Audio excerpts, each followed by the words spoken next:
Uber Airtel. Download Airtel TV to watch and support Ugandan talent on The Voice Africa every Sunday at 8 p.m. This is the University of Africa. On the streets, you get your real education. Here, everybody has a degree of something. But the most important qualification is imagination. Her reason to imagine is slay. His reason is to be the GOAT. Theirs is to take the beat and make it lit. They want to test edgy until it is fire. Their reason for imagination is to add riz in style. Her reason to imagine is finesse. And hers is to find what's new and bussin'. So no matter what your situation, just use your imagination.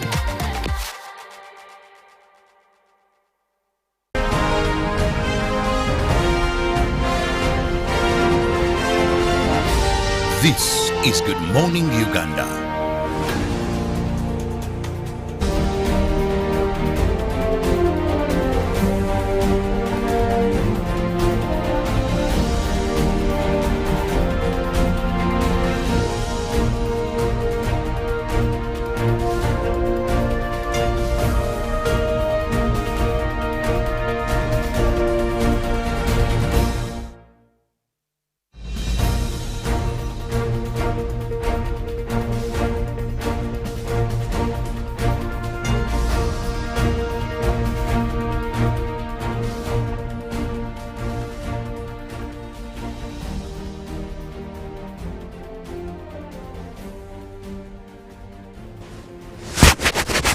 Well, hello, good morning, and of course we want to say welcome back from the weekend. It is Monday, the 29th of May 2023. Here we are. And well, if you did enjoy your weekend, welcome back. And it's good that you had fun, but also if it wasn't a fun one, we're here to make sure that we can bring in a little bit of warmth this morning and help you start your day. But also we do it for us because again, we get to know what is on your mind, what you're thinking, your contribution about some of the topics that we will be discussing today. My name is Mollen, Kenyena, and I am in the house with KIrabo here to make sure that at least we get a glimpse of smiles and of course what is happening across the country, both nationally as well as internationally. But talking about amidst all that, we have seen sadly that there has been an attack on UPDF soldiers in Somalia. Now the situation looks to be a little bit calm for now, and of course the UPDF spokesperson came up to say that there is no need for panic for the country as this is being handled. They have dispersed a team of officers led by commanders to Mogadishu to find out what really led to these attacks on the UPDF soldiers that have actually been there since 2007, making sure that area had peace and have kept peace. But incidentally, unfortunately, they were attacked. But we know that UPDF is on that. They have asked the country to remain calm. There is no need for panic as this will be intervened to make sure that actually we get to know what really happened and how to prepare ourselves. Otherwise, we continue with peacekeeping missions in Somalia and of course other parts of Africa that actually need the help to streamline peace all over. But also there are a lot of things that are happening here in the country. I want to know what Robert has been keeping an eye on and of course what has him excited or concerned. Good morning, Robert. Oh, a lovely morning to you. Thank you. How are you doing? I am all right. Good? Doing okay. Yeah. I'm doing okay. You know, this week is called sending children back to school. Yeah. Because most of the schools actually, it was yesterday and there was jam on a number of roads. There was a lot of traffic jam. Yeah. But good if you have taken children back to school. Thank you for doing that. If you've not yet, well, we keep on praying. And the school owners and of course, be considerate. I believe there are a bit tough times, so we need to understand one another. And the parents, be faithful and respect the commitments you make to them. Well, about the incident in Somalia, His Excellency issued a statement. I was reading through it. Of course, he sympathizes and he prays for the families of those that we lost in this terror attack. You know, people must understand. I was listening to a number of people, and with liberalization of the media, so I was traveling the side of Masaka, so I went listening to a number of local stations, local radio stations. You know, when you're traveling, you reach somewhere, the waves, then you look for another frequency. But I want to urge Ugandans, if you don't know something, it is okay. Being an MP, being a councillor, it doesn't mean that you're an expert on each and every topic. You know? And we must understand, some of you have no relationship with journalism and the power of the tongue. But when you're on media and you're hosted in some of these shows, let's speak with facts. And this is why I want to urge some of our brothers. Let's also invite people, if you have some debates that really match the topic of discussion. Don't just pick every Tom, Dick and Harry and bring them on radio. Then you say it's a weekend code or whatever, so you have political analysts. Yet some of them, this issue of Somalia, one, what we mean by the kind of terrorists, these are not people that you're fighting. These are people who are going to take you by surprise, then do whatever they are doing. It's more or less like an ambush, just like an ambush, people are in motion. So, and when you come up and you begin saying these numbers, those numbers, insinuating, you don't have facts. If you read His Excellency's speech, he said later, you get to know investigations. Yes, he pointed out some gaps, first on the line of security, equipment and all that, and said they should know that this is, it is war, live on peacekeeping and all that. So I think, fellow Ugandans, countrymen, let's be very conscious of what we say when certain incidents have happened. And as members of the media fraternity, let's be selective on who do you invite to talk about what. Because what they say, to some communities is taken as Bible truth. Yes. Because people trust them a lot, and they, especially politicians, if you say something, your constituents, people are going to actually know that this information you're bringing out is right. So that kind of trust that you have there, do not jeopardize it. And then this is what Robert always talk about. He who has not researched has no right to speak. Exactly. Because at the end of the day, there are people, there are parents who have sons in Somalia in this peacekeeping mission. There are daughters who have fathers and sons whose fathers are there. There are wives who have their husbands and they went for this noble cause. Now when you just yap because you've been given audience on radio or TV, that is where the problem comes.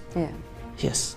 Well, we do hope that actually we can all come together as a country and make sure that when some of these unfortunate events happen, we're able to actually keep calm, assess the facts, and be able to speak to the population knowing that this is what is happening. But again, we continue to sympathize and send our condolences with the people that have lost their brothers, their sisters, and their relatives, their friends in Mogadishu, because we know that it is quite sad at this moment. But of course we'll be hearing more from UPDF telling us what really happened, and of course assessing how far the country can go in terms of protecting its citizens also over there. But also talking about coming back home here, there's still a little bit of I would say maybe confusion across Masaka. The motor riders are complaining of the fact that there has been delays in making sure the road is restored. That is, of course, across River Katonga, the bridge that was washed away by the heavy downpours. And that has actually created, because there are diversions, well, last week we did see a temporary fix that UNRA actually did, helping pilgrims actually cross. But also there is more concern, I think, from Karungu to Gomba, where they're saying they're still using canoes and they're actually not safe, because also recently there was a report urging all the people using canoes to, be careful because of the situation there, make sure that they are able to use alternative means if they are available. So they are continuing to ask government, please hurry up with these works. And there's some mean of transport to Masaka people don't know. So, you know that UNRA put a ferry. You go to Nachuo, it will get you to Kakata. Of course, you'll have to endure a bad road for some, but you see, this also takes cars and motorcycles. You have to ride a little bit of it, but I found water more safer, more quicker, and it's state of art. Well, Vessels, two vessels that it's were convenient actually for some people, especially those in Kampala that can easily access, or in Tebo Wakiso that can easily access Nachiwogo, but also the people that are a little bit distance, maybe from Yeah, Fiji it would be, onwards, yes. it becomes difficult. So they are also making that outcry, saying, look, we hope this is actually worked upon as fast as it could, and they want it to be treated as an emergency. Make sure that, you know, movement is restored. And I know also UNRWA should actually be treating this as an emergency, making sure that we restore order over there, because also that road is a busy one. It's like almost every weekend you see a lot of people, and the jam that used to be there. You're talking about the jam that was happening yesterday for students going back to school, but usually the one on Masaka Road is worse. And by the way, talking of which, Robert, myself, I was dropping a few kids at school yesterday, and I can tell you it was a bit of traffic, but also the experience I got from, you know, how parents were talking and all this. I think schools are really serious about this 100% thing. They want 100% school fees. We don't know whether that is fair. Both to the parents and administration, I don't know how fair that is. I don't even know how we got there. Why can't you allow parents to actually pay 50%? Is this the new trend? Are people going to be paying this amount of money? I was speaking to one director of a certain school, and he told me, Robert, school business operates on loans. I was like, come again? He said, yes. For us, what we do when a term is going to start, we go, banks give us loans, and when parents pay, we pay those loans. Yeah. But the economy is not doing that very well to a number of people, and generally. And what happens is, first term, we had so many promises. I'll finish by closure of term, I'll do this. And these loans accrue interest. So you end up completing a term when you have, well, areas because you've not met your obligation as the owner of the school. And remember what you have, your school land title. Yeah. So then you go to the bank, you expect second term. At the end of that, some schools are sold off, some schools are taken by banks. He said, now, we resolved, I rather know that I have 100, however few they are, and I know what I'm standing or looking for, rather than assuming that the entire school, maybe by closure of term 1, I'll have this money. They said, now, if closure of term 2 does use the same, like what happened in closure of term 1, then you're doomed. So you rather know that these parents won't bring their children, and they use that very disturbing phase. You put a little bit of pressure. So it's a matter of discipline. What I understand here is a discipline parent from will both come parents kneeling down, and administration. Yeah. but once the child is admitted in school, that some tend to forget that well, there are debts to pay, and that goes to the school perpetrator. So he says, when your child is home, no parent wants to see their children home. They'll work, they'll borrow, and ensure that child is back to school.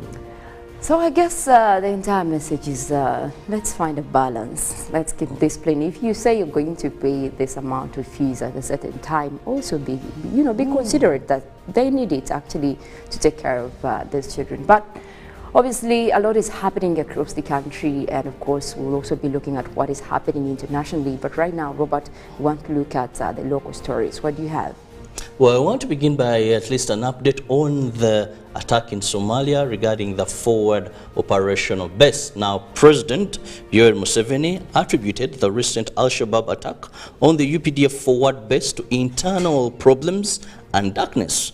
The president, who was speaking to NRM MPs currently on a retreat in Jangwanzi, explained that would not have occurred if soldiers maintained the NRA style of reacting to the enemy attack. Al-Shabaab overran the UPDF forward operation base in Bulomera, Somalia, killed some soldiers and destroyed military equipment. That was on Thursday night.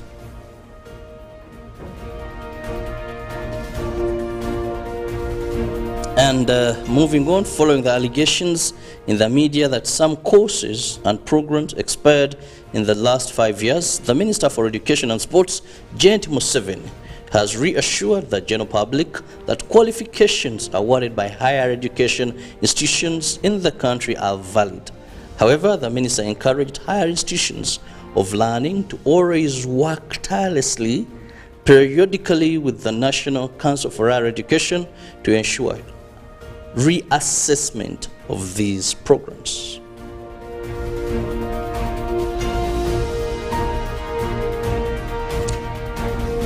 Still on the local scene, the 2-month registration exercise for 2023 candidates all leaving is coming to an end on Wednesday, 31st May 2023, and for those candidates who will fail to meet this deadline will be required to offer an extra cost for late registration. UNEP spokesperson Jean Fakale Musamba was speaking to UBC yesterday evening.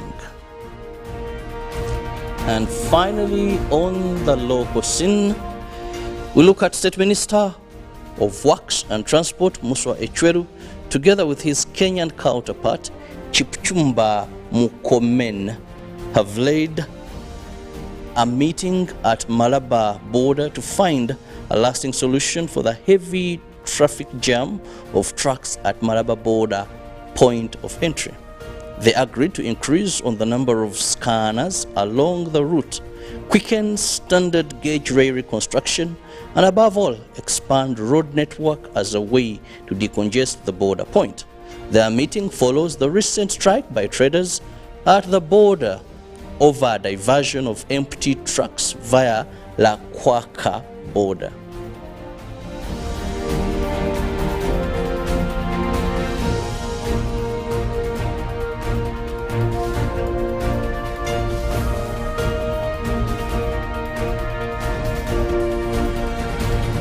And crossing over into the international scene, we look at some of the stories that are actually making headlines.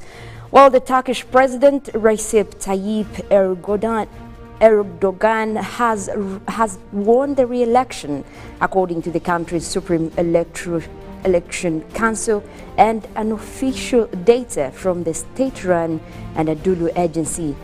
In a tense runoff after he failed to secure more than 50% of the votes required for an outright victory in the first round on May 14th. With almost all the votes counted, Erdogan received 52.14% of votes in the second round on Sunday, beating his challenger Kemal Kılıçdaroğlu, who won 47.86%, according to the Supreme Election Council. The result is expected to be confirmed in the coming days, and the vote seals Erdogan's place in history as he extends his 20-year rule for further 5 years. Now, dozens of rebel fighters have been killed in clashes with security forces in India's remote northeast state of Manipur. The state has been on edge since the explosion of inter-ethnic violence on May 3rd between tribal groups and ethnic majority Meitei people over plans to extend economic quarters to the Meitei. Dozens were killed in unrest and thousands were displaced. And on Sunday, the Chief Minister N. Biren Singh told reporters that at least 40 fighters had been killed in a crackdown by security forces. 2 police had also been killed in the past 2 days of unrest, as he added. Now, in Nigeria, Bola Tinubu will be sworn in as a Nigerian president on Monday, under the cloud of a disputed election and pressure to quickly improve economic and security conditions, which many complained worsened under his predecessor, Muhammad Buhari. 2 of Tinubu's main opponents in February's election are challenging his victory on basis of fraud claims, and the tribunal on Tuesday will start hearing their main arguments. A ruling is not expected before September. Buhari, a its former military ruler, leaves Africa's biggest economy and most populous nation deeply divided. The election has galvanized young voters hoping for a break from the 2 parties that have dominated Nigerian politics since the military rule ended in 1999. And in climate news, a recent study found that massive tsunamis from Antarctica hit South America, New Zealand, and Southeastern Asia during the 2 previous periods of global warming. Climate change may lead to massive tsunamis from Antarctica, according to a study published last week in peer-reviewed Nature Communication Journal. The study explained that tsunamis would potentially be happening because caused by submarine landslides, a phenomenon in which marine landslides push buildups of weak sediments into open ocean, causing tsunamis. The discovery was made after scientists drilled underwater in the ocean and found evidence that the previous periods of global warming as well had been due to some of these events.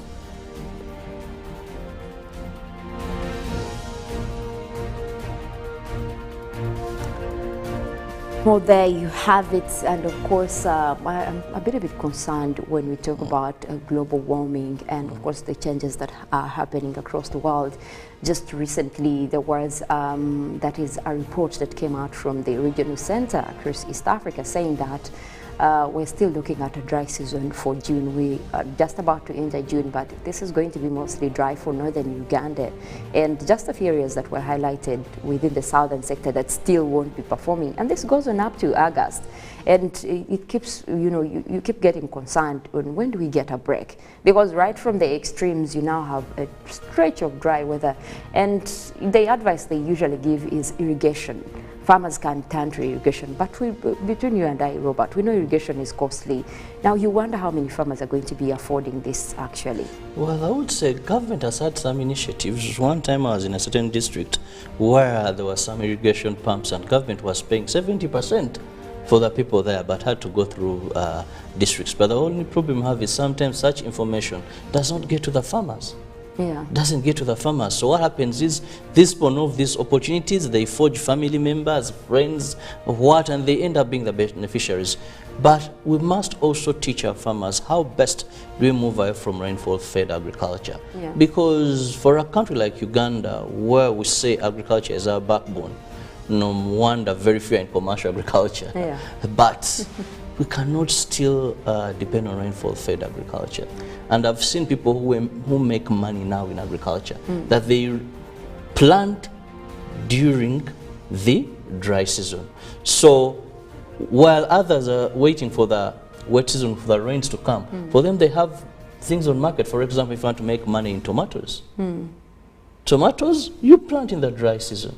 You irrigate, but also remember during the dry season there are few pests and diseases and compared to the rain because season. they say the rains kind of wash away the sprays that they put on the tomatoes. So when you do that that's an during advantage. the dry season, many farmers, I would advise you now, it's going to be an uphill task, but if you want to make money, well, the dry season, find all measures, you do your planting, you'll harvest in the right times.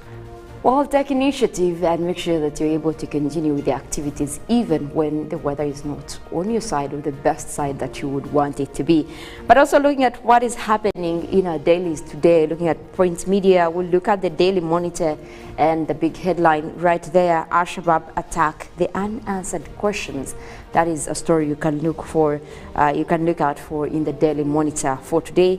And also in health, prioritize your child's mental health. That is an interesting one right there, but you might need to read and get a few of those tips. Army top brass meets soldiers. That is also a story for you in the Daily Monitor for today. Light cars to start using Katonga Bridge, according to UNRWA. I don't know which category that is when we talk about light cars, but maybe through the story. I think they just mean don't come with your trucks. Don't come with your trucks. This headline is just so attacking, but it's okay. At least we know the light cars, so you're not going to come with a fuso and you assume that is a light car. But of course there are those that are light cars, and you can go ahead and enjoy. It will be very disturbing.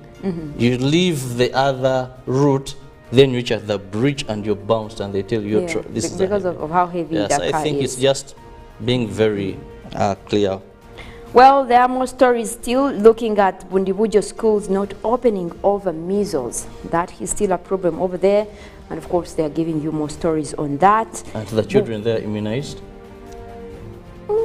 immunized bazukulu, but maybe this is something that Ministry of Health will come up to actually say more information about. Immunized, it's a bit tricky, but yeah. It doesn't affect them as those that are not.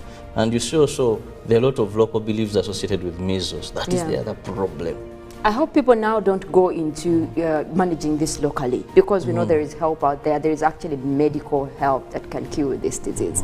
So at least make sure that you're able to get into the medical facilities. And of course, they also talk about transport in today's papers. Buvuma district gets a new ferry. Well, that will help actually. It looks so lovely. Yeah.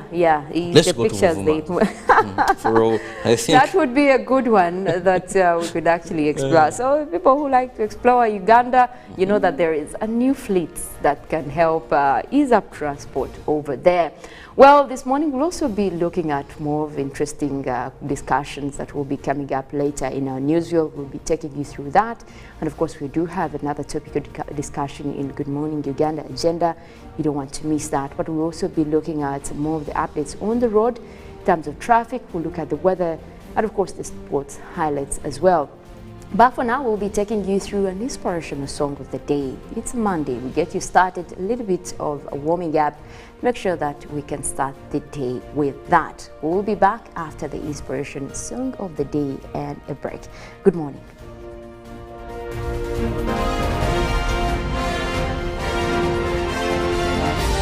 This is Good Morning Uganda.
Well, hello, good morning, and of course we want to say welcome back from the weekend. It is Monday, the 29th of May 2023. Here we are.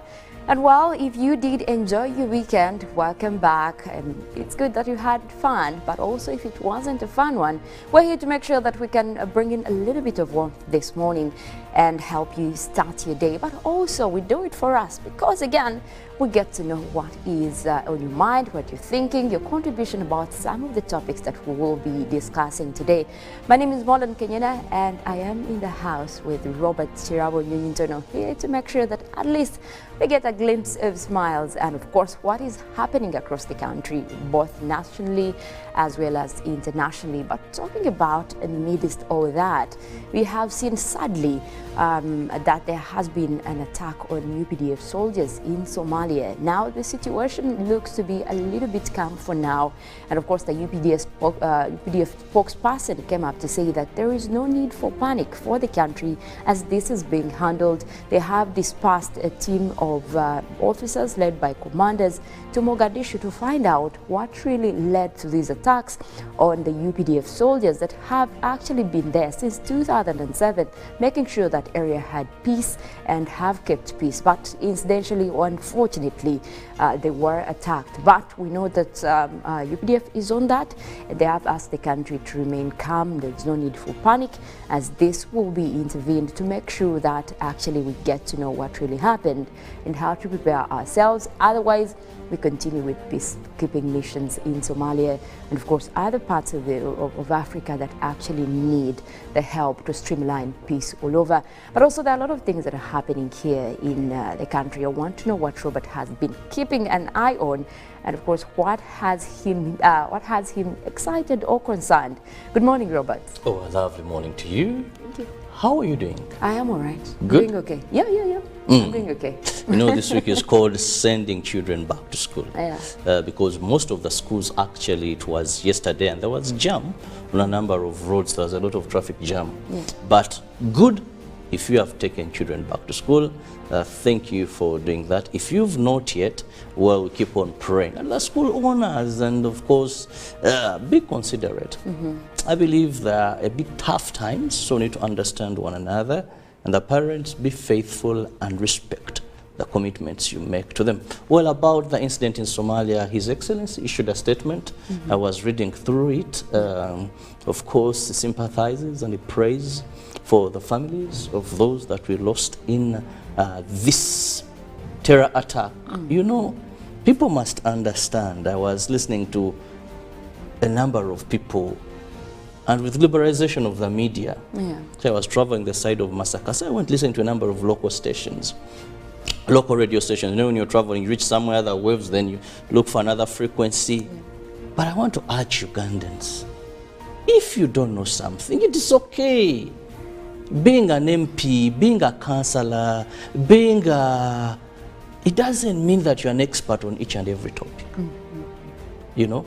And we must understand, some of you have no relationship with journalism and the power of the tongue. But when you're on media and you're hosted in some of these shows, let's speak with facts. And this is where I want to urge some of our brothers. Let's also invite people, if you have some debates that really match the topic of discussion. Don't just speak every Tom, Dick, and Harry and bring them on radio. Then you say it's a weekend code or whatever, so you have political analysts. Yet some of them, this issue of Somalia, one, what we mean by the kind of terrorists, these are not people that you're fighting. These are people who are going to take you by surprise, then do whatever they are doing. It's more or less like an ambush, just like an ambush, people are in motion. So, and when you come up and you begin saying these numbers, those numbers, insinuating, you don't have facts. If you read His Excellency's speech, he said later, you get to know investigations. Yes, he pointed out some gaps, first on the line of security, equipment, and all that, and said they should know that this is, it is war, live on peacekeeping and all that. So I think, fellow Ugandans, countrymen, let's be very conscious of what we say when certain incidents have happened. And as members of the media fraternity, let's be selective on who do you invite to talk about what. Because what they say, to some communities, is taken as Bible truth. Yes. Because people trust them a lot, and they, especially politicians, if you say something, your constituents, people are going to actually know that this information you're bringing out is right. So that kind of trust that you have there, do not jeopardize it. And this is what Robert always talk about. He who has not researched has no right to speak. Exactly. Because at the end of the day, there are people, there are parents who have sons in Somalia in this peacekeeping mission. There are daughters who have fathers and sons whose fathers are there. There are wives who have their husbands and they went for this noble cause. Now when you just yap because you've been given audience on radio or TV, that is where the problem comes. Yes. Well, we do hope that actually we can all come together as a country and make sure that when some of these unfortunate events happen, we're able to actually keep calm, assess the facts, and be able to speak to the population knowing that this is what is happening. But again, we continue to sympathize and send our condolences with the people that have lost their brothers, their sisters, and their relatives, their friends in Mogadishu, because we know that it is quite sad at this moment. But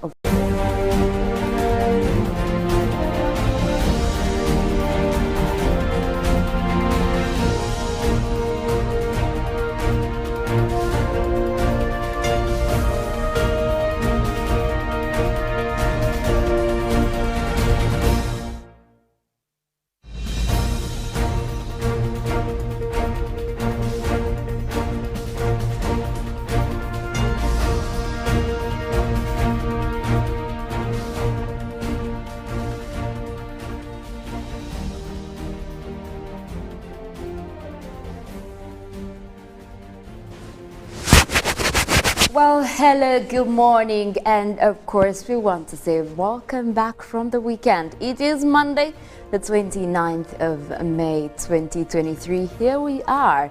And well, if you did enjoy your weekend, welcome back. And it's good that you had fun, but also if it wasn't a fun one, we're here to make sure that we can bring in a little bit of warmth this morning and help you start your day. But also we do it for us because again, we get to know what is on your mind, what you're thinking, your contribution about some of the topics that we will be discussing today.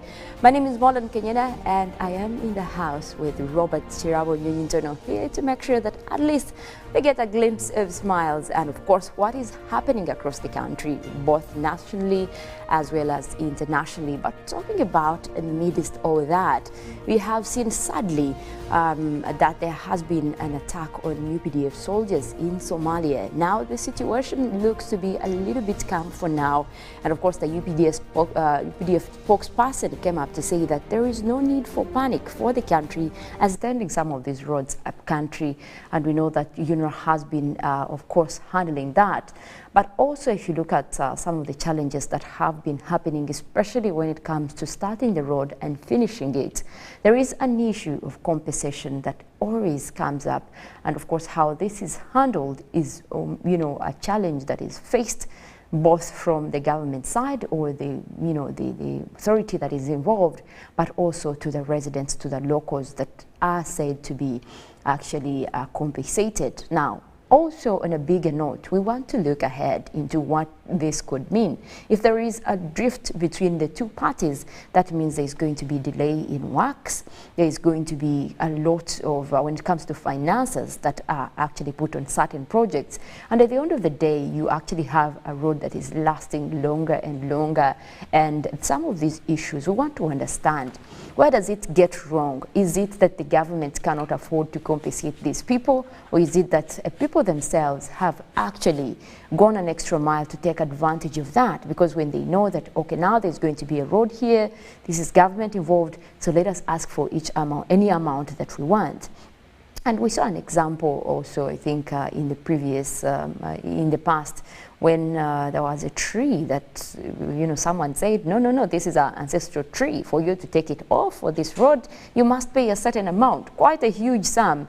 And that had actually complicated the entire project. So there are a lot of instances like that that might not make it to the media, but also kind of, pose a challenge. We want to understand, when we talk compensation, how is UNRWA handling this? And is this a due process that people should even be aware to know that, okay, if this is going to be, if this is the procedure, this is a certain amount of money that probably should be compensated. But also, as Ugandans, do we want these projects to take place? Are we able to support government in that cause?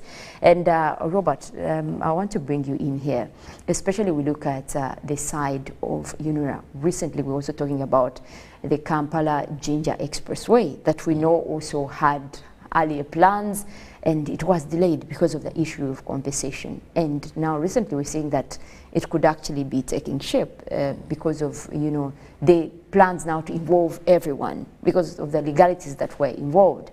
What are we looking at here? Well, thank you, Mollen, and of course thank you our viewers that are watching us this morning. Now, Uganda, we have various land systems. We have one of them which is very clear that in Uganda either people or communities own land. Under our law, a person does not lose their right to land because government has a project there. I think it only works for minerals. Mm-hmm. But if government is going to have a road go through your way, your land, it is supposed to compensate you. Now, this is where we have a problem. There are countries where if the land ownership, the way people own land there is very different from what we have in Uganda. Mm. That land is owned by the state, or when government has a project, there's no need of compensating you. But for us here, it is not that way.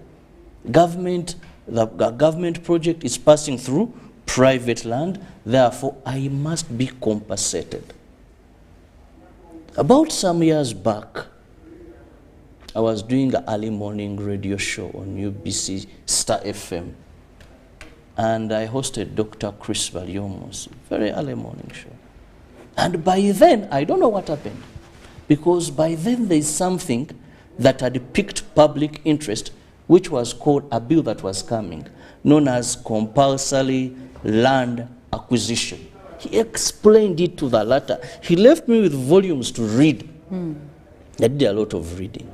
And this was very clear. It said that if government has a project, and this project is going to pass through your land, they will discuss with you how much money you want. If your money is over and board of what is there, they'll bring a government valuer. Then he will value the value of land in that area and get to know the value of your land. Then government will deposit money, because if you don't accept, they'll deposit money in court. And the government program will kick off. So if you feel you are given less of what you should have gotten, you go to court and begin battles with government.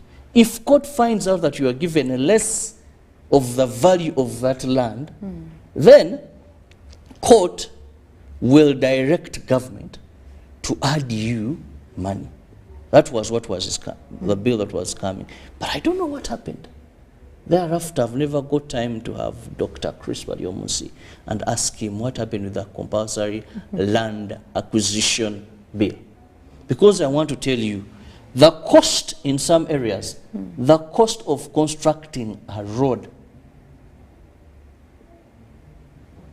is half of what you require in terms of compensation. So compensation is way higher than the actual cost you would need to construct. And that's how we've lost many roads. Then also, we've had a problem where government acquires a loan before doing clear surveys of how much are we going to pay in compensation. Because compensation is very tricky. We are talking of Kampala. Let me just give an example. Kampala Jinja Express Highway. UNRA compensated 70% of the 4,000 of those that had documents and were all recognized. So UNRA said, here is your compensation money. 70% means there is a chunk that is not yet compensated. But there arose another 4,000 who didn't have clear legal ownership of the land. But that had become a problem. So now UNRA is seeing how do we also handle this category of people. So compensation in our country has delayed a lot of roads we must accept, a lot of them, so many. And that is the biggest problem we have.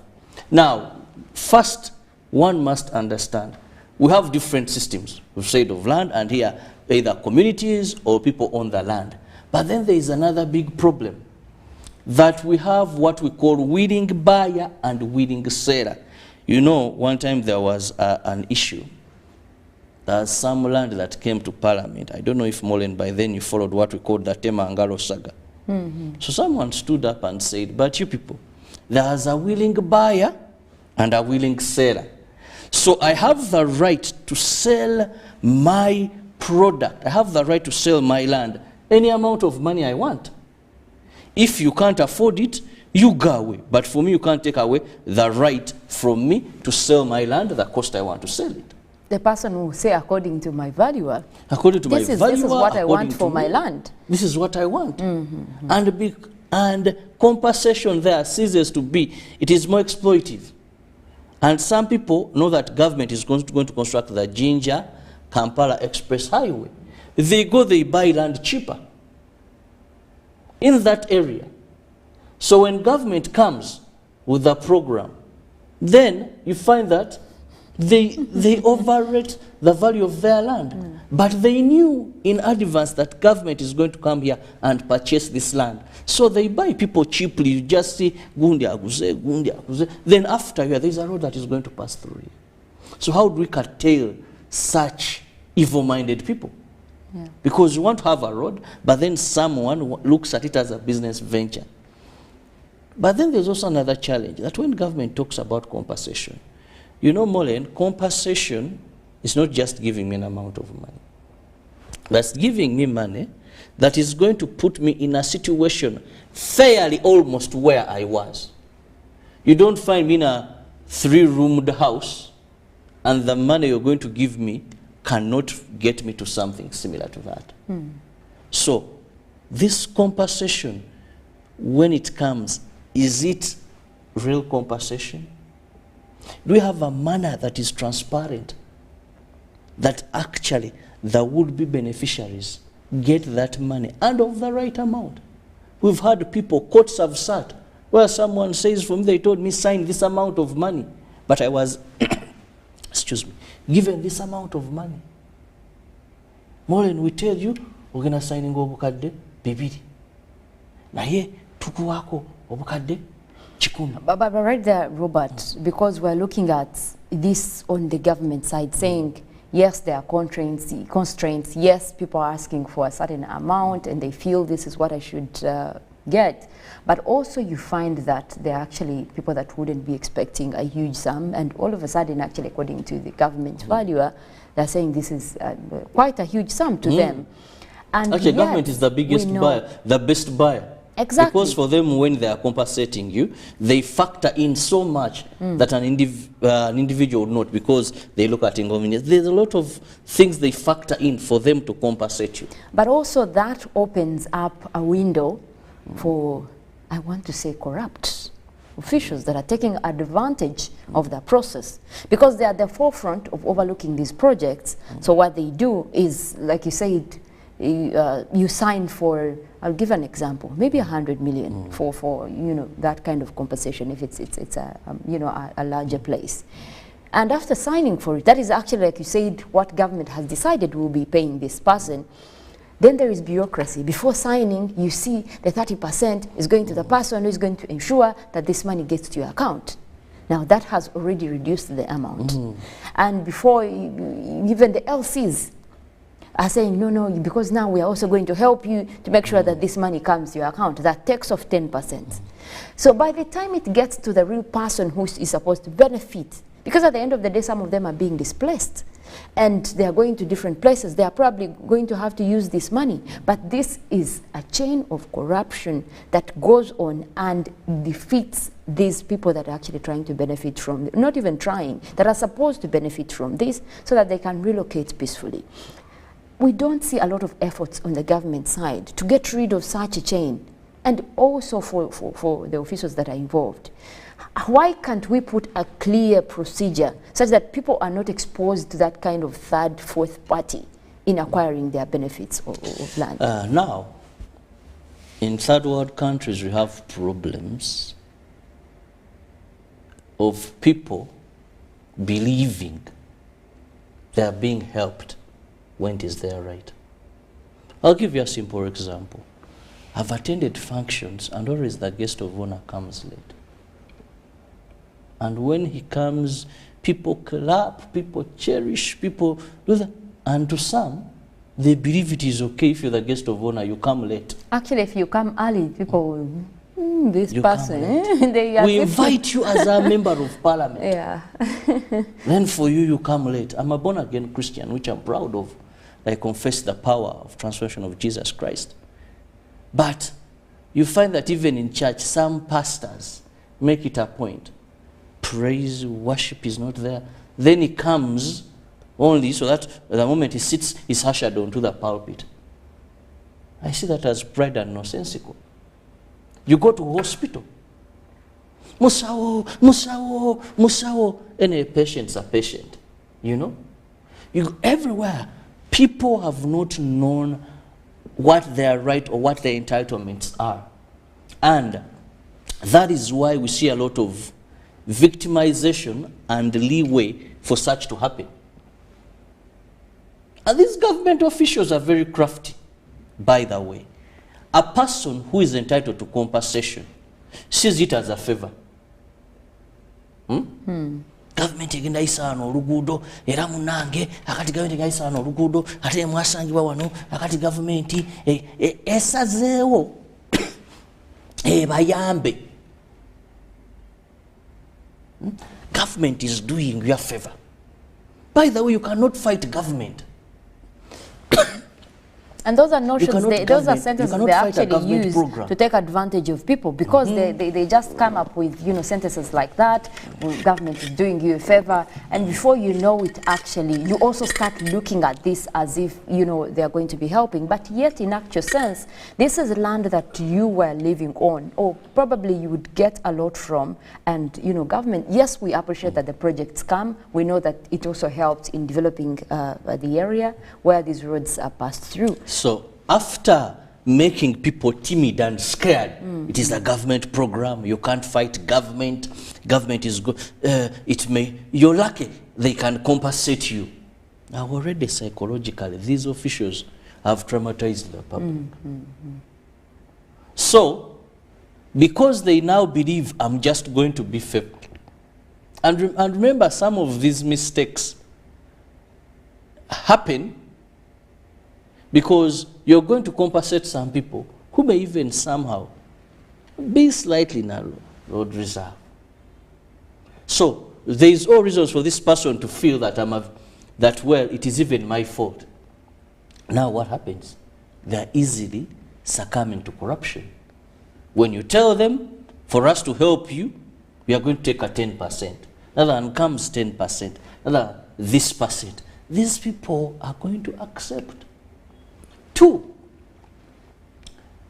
I'm happy that UNRA set up a tent in Chambogo and they are meeting these people. But our politicians have left what concerns them and gone out for things that don't concern them. Most of the times I look at some members of parliament. You have enough problems in your constituency to go visit these people, meet them, talk to them, explain to them. But guess what happens? A person is elected and they'll spend 5 years without going back to their constituency. Or when they go there in their constituency stealthily, stealthily. So they are based in Kampala on radio stations and TV stations, making all sorts of nonsense, all sorts of involving. Today they are talking about Al-Shabaab as if they're experts, what happened and why and what. Tomorrow they are going to talk about HIV, AIDS, this, but they are biting issues. So these people lack sufficient information. Or sometimes those that would inform them go with their own political agendas to anger and upset these people. Government agenda basenda, government gamba. So people don't get the truth, so that they are empowered with the knowledge to be able to demand what is theirs and get it right. Because the politicians either are not concerned, fear to go there because they made promises that they knew they were not going to be able to fulfill. They made pledges. You know what our elections are like. I'll build schools, I'll build bridges, even where there are no rivers, at least I'll construct a river and put a bridge there. So all these things, these people are vulnerable. Government again is automatically, they will go. But also we have another problem. Timely compensation. Mollen, today you tell people government is going to construct a road here. You're going to be compensated. They come with the documents. Bambi banachalo basanga no upapula. Batubaze. Government again to a sento karaba. Mami KIrabo itamu. That there is some sheet of paper they give them, and it shows some amount of money. So they now babaze. That for us who are counted, given this, we are told not to use our places. Time passes. Some of these programs, you've not compensated these people. They're not using. And you've again directed them to stop using this land. To stop using, because their compensation is in the queue coming. Because at least one thing I know, I've not seen government take off, government program take off, where people have not been compensated, at least in my time of journalism. For example, a road or what, where people have not been compensated. Those that have legal and right documentation. But I've seen where people are hindered from using these places for a long period of time. Some even leave and begin looking for other ways until the compensation delays. Now what happens? The smart KIrabos come and occupy these places. So government then compensates the other, but there is a group that is also now claiming compensation. Because for this one, when they ask for their account, they are given that they have been valued and this is the cost of money they are going to get. Some say, well, they move on. Now, someone crafty comes and settles on this piece of land. So the project is hampered again with illegal settlers on land that government has compensated. At the end of the day, compensation delays that program. Now we go to court. And don't forget, most of these road constructions we see, infrastructure, are on loans. And after a period of time, we are supposed to pay these loans. So we end up paying for a project, we begin servicing the loan, yet the project has never kicked off. At the end of the day, talk about our debt burden going to 86.6 trillion, forgetting that the challenge is where we go for these projects. We've not prepared ourselves very well. We've not valued and properly equipped ourselves with the right information and figures and amounts of compensation. Well, Robert, you actually put across very good points, especially when it comes to the issue of compensation and how far it goes on the side of government, but also the people that are in the mix, because these are processes that sometimes you cannot avoid. Because it's not going to be a very clear message from maybe a top organ saying they will not deal with you as an individual. So meaning that you're exposed to some of these officials that are supposed to, work on that process. So either way, we're saying be transparent. Tell these people, and this is again, like you said, a responsibility of the people that they have sent to represent us, to represent them in Parliament, or even at that, even LC. So you're supposed to be looking out for the residents, but also it poses another concern about the residents that usually make it hard for some of these projects to also take effect, because not everyone is unaware of their rights. Some of them are actually very much aware, and like you said, you mentioned earlier, there are some that actually go to these places and buy land in anticipation of such certain projects. So they know the entire thing, and they are saying, no, without this amount, you're not doing anything, and they are ready to even battle you in court. So this delays projects. Now the concern is, what can be done to make sure that maybe the residents are actually not in a way to delay these projects? Because this is actually happening quite rampant, and we see them being delayed, and it's the people who are saying no. Even some road designs diverted. I know in the West, someone who wanted in a very short plot, and he wanted 1 billion and something there, and government had to change the road design. Can you imagine? If the road was supposed to be straight like this, government had to change the road design to go away from his plot, because he was making it very, very expensive to the value there, and you had nothing to do. Yeah. You either pay him that cost or you don't go ahead. So the challenge is, how do we now address that? First is we need a law, because under a civil country like we are, it is the laws that dictate. And we had a draft of the compulsory land acquisition, where government was very clear. It had intentions. Honorable Chris Bariomonsi, we need an update on that, sir, to know what happened, what went wrong. Why didn't it see the light of day? Because I remember hosting you on such a topic. Now, we need a law whereby, if we have a government program, yes, People must be compensated, no doubt. But where we find individuals who want to exploit government because there's a program going to happen, then there we must have a law safeguarding government and safeguarding time, because these are the delays we get. Some people ask for a lot of money because they know it is government and they know government is going to construct a highway or something like that, so government will pay.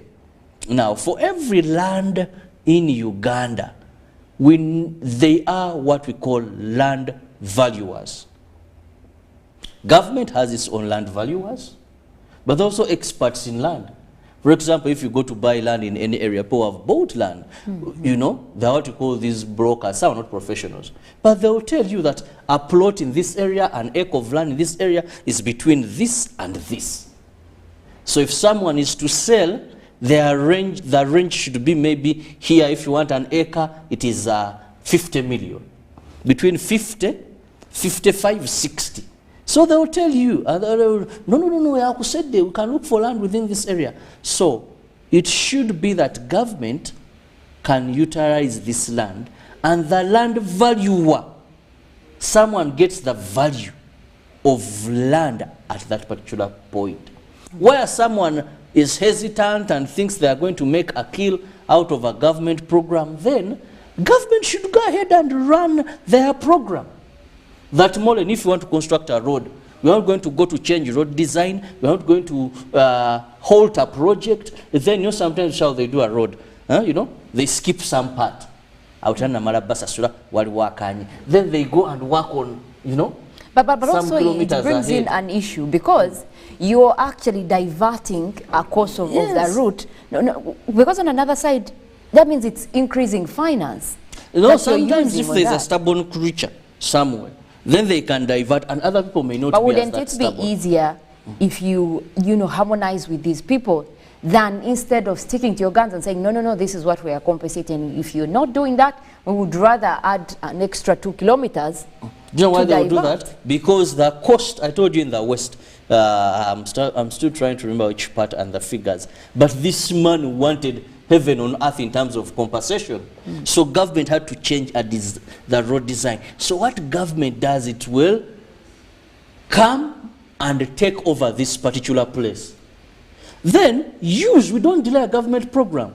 Use that land, you go to court.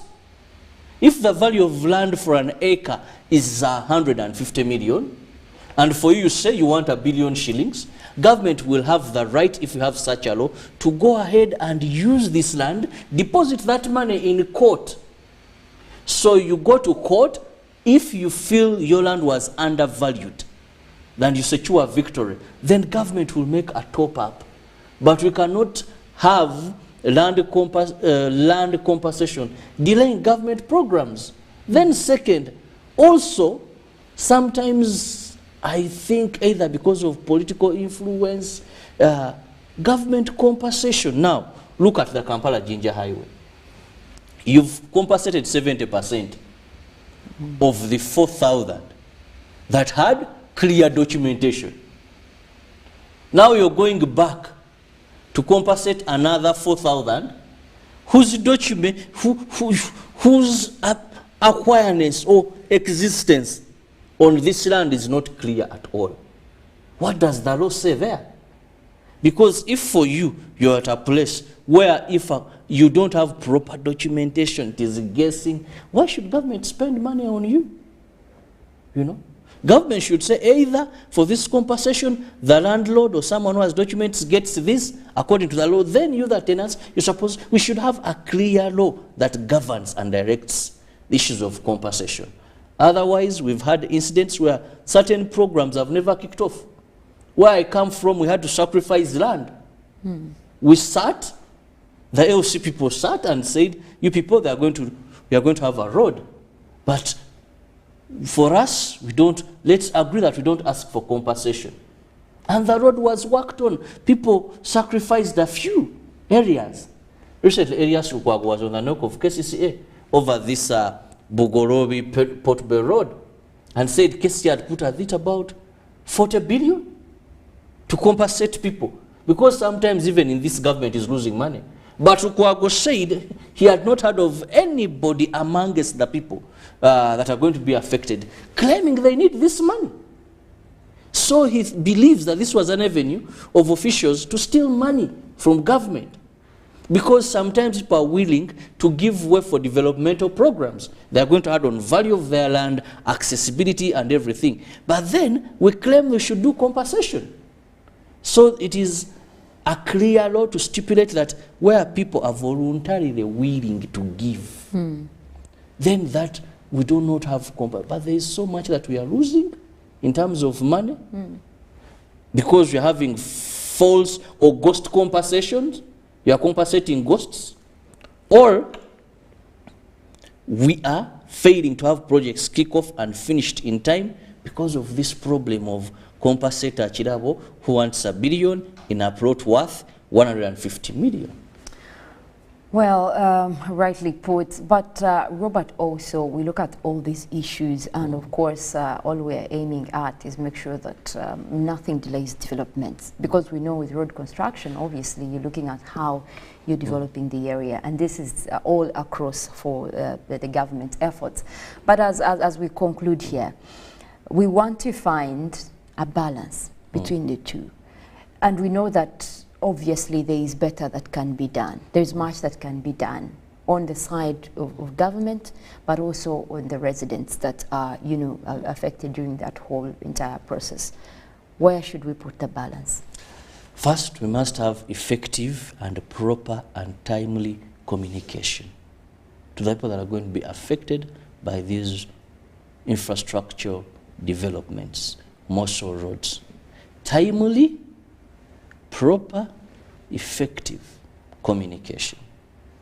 That people are not taken by surprise, people are not exploited at all in this, and also we must allow people appreciate.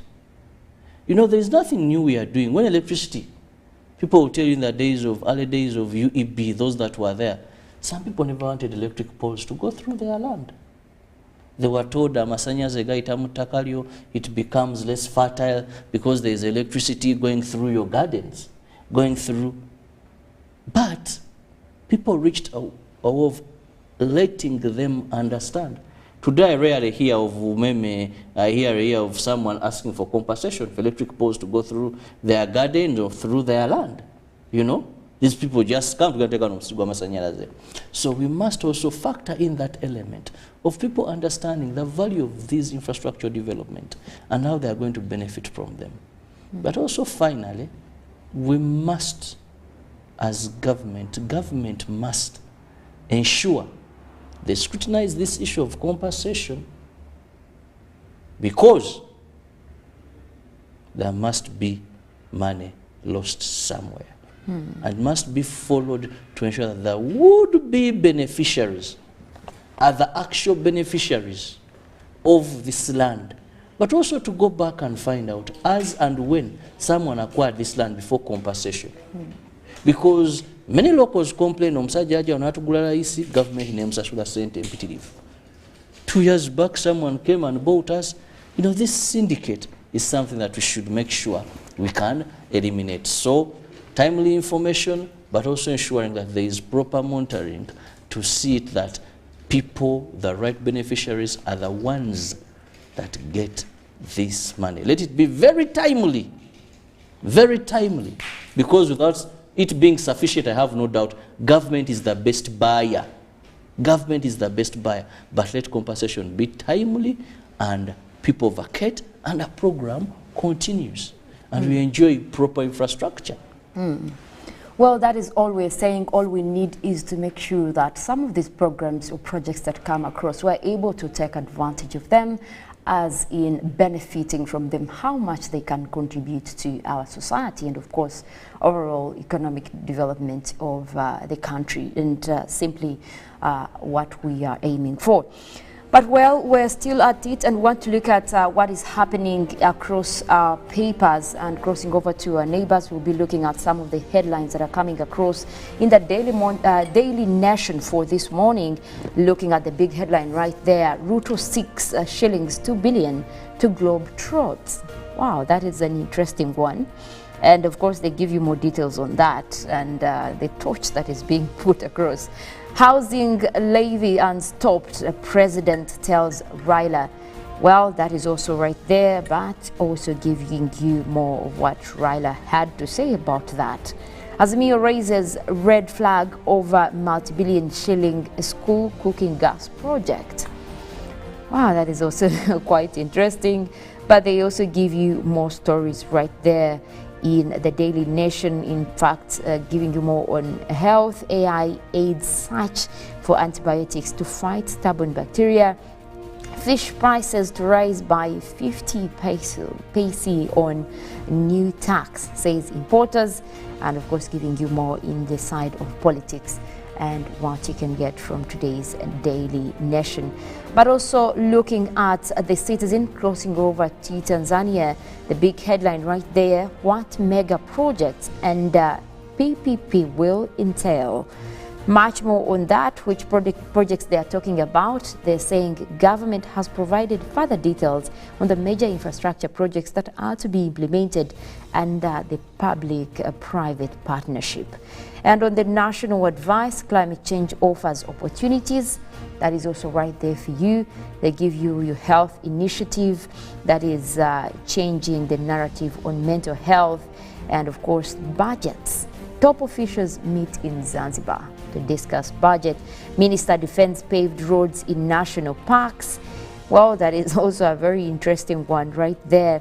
They also give you AFDB Miles Banks for young entrepreneurs, and they're giving you much more of those details. Grab yourself a copy of any of those papers, and of course you're also talking about some of the local papers. You're looking at the Daily Monitor, the New Vision, and of course you can cross over onto the Citizen and Daily Nation to get more of the headlines that are coming across, but also keep yourself updated at what is happening locally and internationally.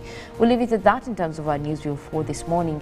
We'll be getting into the traffic updates and also giving you more on weather, but for now we'll take a short break, and when we get back we look at more on that. Good morning.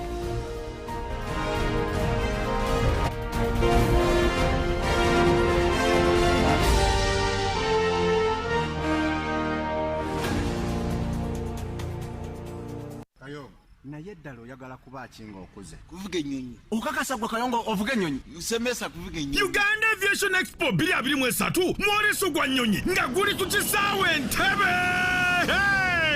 Leeta abaana balabe bayige ku misomo gy'ebyennyonyi. Naawe omusuubuzi omutambuze oba oyagala okulambula Uganda, jangu okuyingira shilingi $5,000, ennyonyi ya $2,200, ate mwe abagala VIP $30,000. Baasi zino zidaboddeeka zakubanona ku City Square ebusega ku Express Highway ne Nambole. Obutasukka ssaawa 7 otambulira bwereere. Amasomero agayigiriza abaana ebyennyonyi muleete abayizi mu Uganda Aviation Expo 2023 wali Entebbe ku kisaawe okuva nga 22 paka nga 24 June.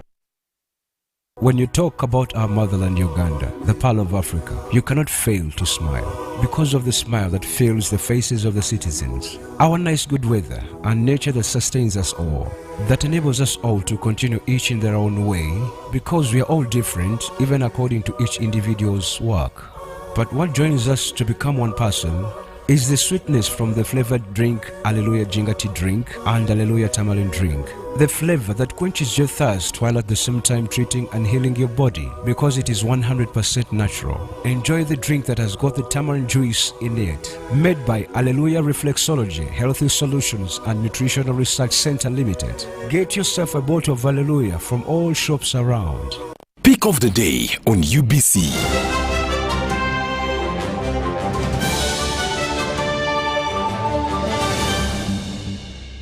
Was brought to you by Get away with MTN Momo Advance. Momo Advance tops up your Momo to complete your transactions. Dial star 165 star 5 star 3 hash to apply. MTN Momo Advance is always available when you need it.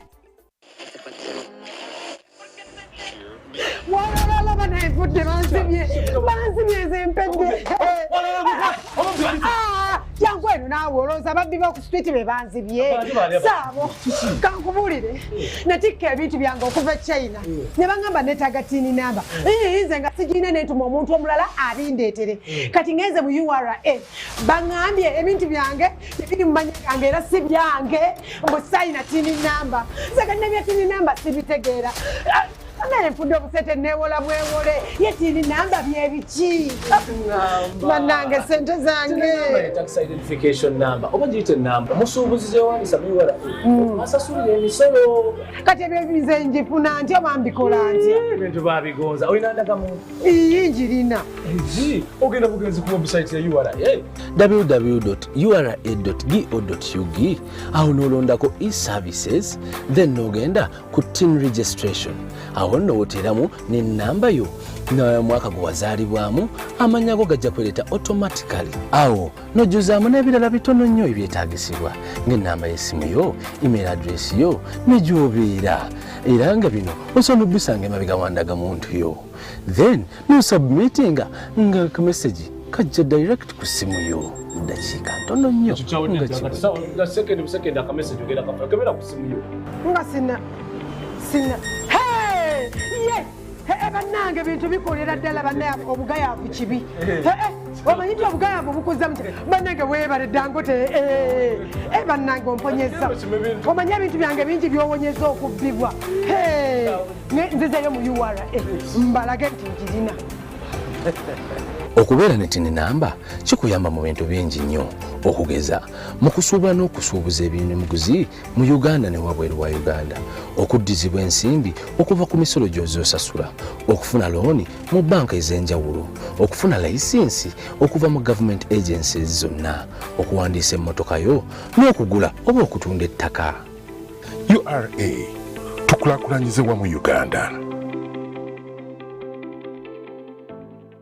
Glow as you are with the new Spark 10 series smartphone from Airtel in partnership with Tecno. Own the timelines with picture-perfect selfies using the 32-megapixel selfie camera, 256GB storage, G88 gaming processor. The Spark 10 smartphone comes with free 3GB from Airtel, so you can stay connected to a world of possibilities. Dial *100 *5# to enjoy free data. Airtel, a reason to imagine. In partnership with Tecno. Stop at nothing.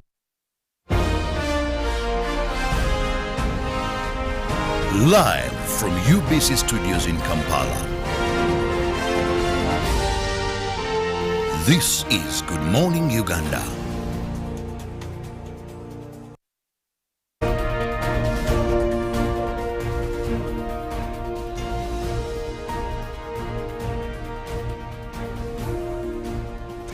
Good morning, Uganda. We are looking at the traffic updates for this morning. We'll be looking at some of the roads that you can actually use this morning. And of course, if you're concerned about the traffic, which ones to look out for, we'll be looking at areas that is coming in from Luzira. We're looking at Chitintari, but also the upper side of Nakawa, and how easy it can be for you to navigate through that to get into town. Now, if you're using Old Port Bay Road from the side of Luzira, this morning it is indicating quite clear traffic if you're heading to town, but also that does also continue into Chitintale. You're looking at clear traffic, but there is a little bit of build-up in terms of traffic. That is if you're joining from Port Bay Road, also connecting to the upper side of Mbuya. That road that connects to Mbuya, that's where you have a bit of red lines indicating you know, some traffic that is starting to build up that could actually delay you a little bit there. But then again, that goes on to the junction that branches off to Spring Road, where you have a bit of traffic. But then over that, going over to the Bogolobi side, you do have clear traffic that should get you easily into the other side of that is Bogolobi quite smoothly. But also some of the roads connecting there, the new Port Bell Road looks to be quite okay in terms of traffic. We're looking at a clear one for this morning that goes all the way to join into the main Nakawa area that is joining the Kampala-Jinja highway. That looks to be quite okay to use this morning. Also, if you're coming in from the upper side of Mbuya leading onto the Newport Bay Road, that is quite okay, but there is a little bit of build up in terms of traffic across the Chwa Second Road. That is the one that you have to look out for, indicated by the red lines over there that could kind of delay you, and you need to be aware of. But also looking at the upper side, that is the road coming in from the side of Ntinda Road, joining onto Nakawa Jinja Road. You do have a bit of traffic just on that intersection, also coming through because that is from the other side of the Kampala-Jinja highway towards Nakawa as you head into Kampala town. That is why you have a bit of traffic, but over through the junction you start to see clearance in terms of traffic and leading all the way up to the Kampala-Jinja highway. The upper side of Katalima Road as well, if you're coming in from Naguru, that is clear traffic for this morning. It does join into the main highway. You do have a bit of traffic also joining up to the Lugogo side, and that is why you also have the traffic lights right there, but also it does clear as you continue further into the main road. You do have a bit of traffic that is building up if you're looking at that main road that comes in from the side of Nakawa, but also the Old Petway Road. You also have Wampeo Avenue. On that roundabout is where you have a bit of traffic, and of course with all these roads joining in, but it is not intense as it does clear as you head towards the traffic lights. But the traffic lights, maybe the people that should be concerned, if you're coming in from the other side of Mukwano, you do have a bit of traffic to the access road, but otherwise the upper side of Useful Way, it looks to be quite okay, except also as you head towards the traffic lights. And of course over there, for the people coming in from Kampala, there's a bit of traffic that is joining in as you head towards the traffic lights, but after that you do have some kind of clear traffic over there.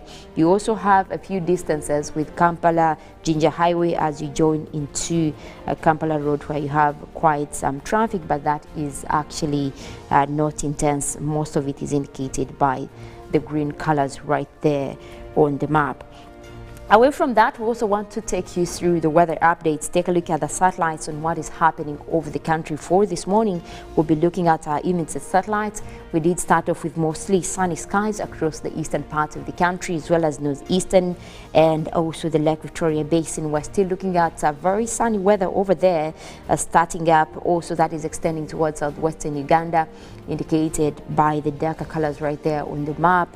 And that is where we're seeing mostly sunny conditions for this morning. You're looking at Mbara all the way through Bushenyi, and that goes all the way to Fort Porto as well. Ntungamo, quite a mix of clouds and sunshine for this morning. Mubende, quite a sunny one. Masaka, also a mix of clouds and sunshine. Kampala starting off quite sunny. You do have a mix of clouds just over a few places, but it is mostly sunny for this morning. Also extending towards Wakiso, you're looking at Mukono as well, quite a sunny morning over there, and that extends all the way up to the Elgon region, Bududa towards Mbali as well. We're looking at a sunny morning all the way to Soroti. We're looking at Tororo as well, Jinja, Amuria, and that goes on onto the Karamoja region as well. We have a little bit of clouds that are starting to develop across the northwestern, that is towards areas of Arua, Yumbe. We did start off with a little bit of an intense cloud that is building up. That is the northwestern part of the country. But it looks like that is also starting to clear away, and that is giving more chances of that is clear weather for today morning. That will be crossing over into the afternoon. Although we do expect that we'll have development of wet weather activities, especially throughout the western stretch. That is where we're likely to have a bit of rains later on in the afternoon. We're also looking at the possibility of having some of those rains come through. That will be for parts of the Lake Victoria Basin as well as southwestern Uganda later as we head into the evening. Also want to cross over and look at what is happening across the world, of course, in terms of weather and nature. We want to look at what is happening, following up on a story of an earthquake that did actually strike northern Colombia. that was over the weekend. And so far what we do know is that this has actually not caused damages in terms of fatalities, but it has been quite intense over the area. This has been at a magnitude of 5.6 over the area, and that is northern Colombia. We also do know that so far there is still a lot of activity happening on ground, and of course geologists have come up to say that this is still another situation that is yet to be assessed. And Colombia's disaster risk management unit also said that it was carrying out a sweep, and that's why they actually have not reported any I think further from Sunday to what could be the damages. They are still carrying out a sweep amidst the tensions because there is still activity going on. And the European Mediterranean Center also did come up to say that there is still a lot with a 5.6 magnitude earthquake. There could be a lot of damages that they are yet to assess. But until that is done, they are hoping that there are probably no casualties in the area. We do know that earthquakes are not events that usually give warnings per se, because this is activity that just happens, especially with a series of activities that happen underground or in the earth core.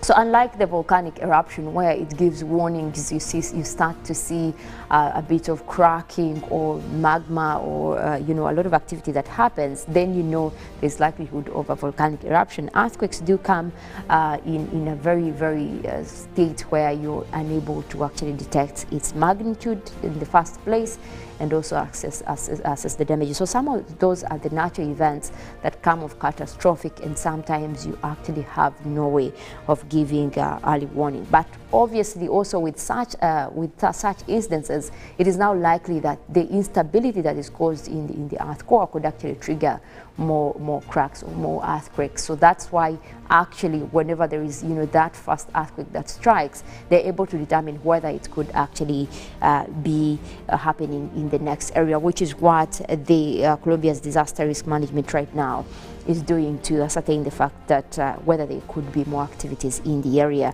But also away from that, in another unfortunate event as well, there has been death reported from a mass of that is snow that did actually hit people within the nomadic area. And we're looking at Pakistan again.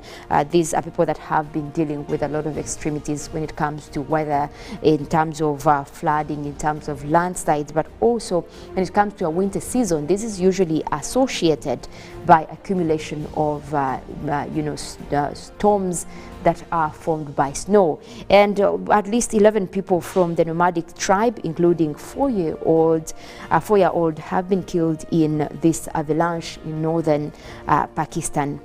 Now, the snow struck a group who were crossing the mountainous area, and that is where the incident happened. A further 25 people have been injured, and rescue operations are also ongoing to see that they are able to get more people to the rescue. Pakistan's Prime Minister did express grief over the death and said instances such as these massive snowstorms are now increasing due to climate change. And this is a message he did put across, saying that they need to be acting about climate change, because this is actually causing more of these extremes.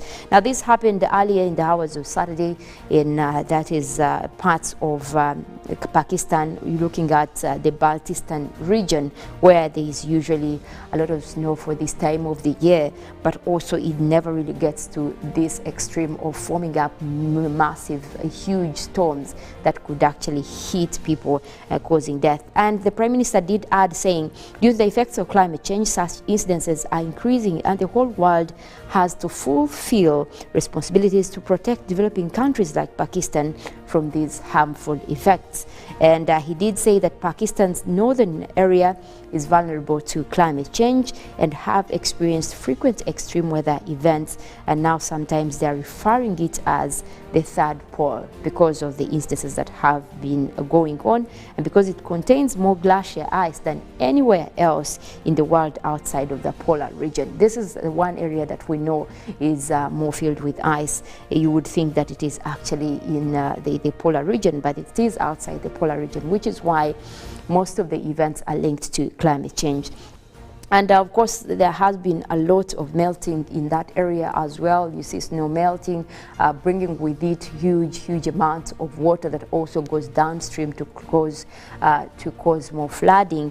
And also in the statement that was made by the Prime Minister, he did hint on the fact that these are melting due to climate change, creating more than 3,000 lakes. And at least last year, the country saw devastating floods that killed more than 1,700 people. That event was linked to climate change and the fact that there is a lot of melting in the northern area that is adding to the amount of water that happens in the area. And now it has moved from that to having huge amounts of snow that hits people and of course leading to destruction and death, which is why there is a call for climate action from most of these vulnerable countries, not just in Pakistan, but you look at areas that have had similar instances, mostly in Asia, but also in Africa. We've also had, we are also vulnerable to the effects of climate change because most of these extremes actually come with destruction of property and death.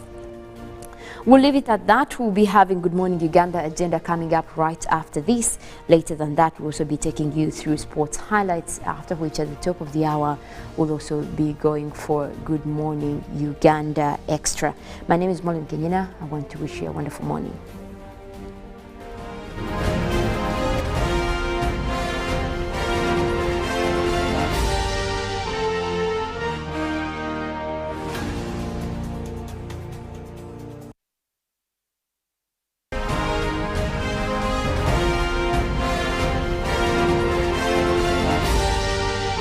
This is Good Morning Uganda. Pick of the day on UBC.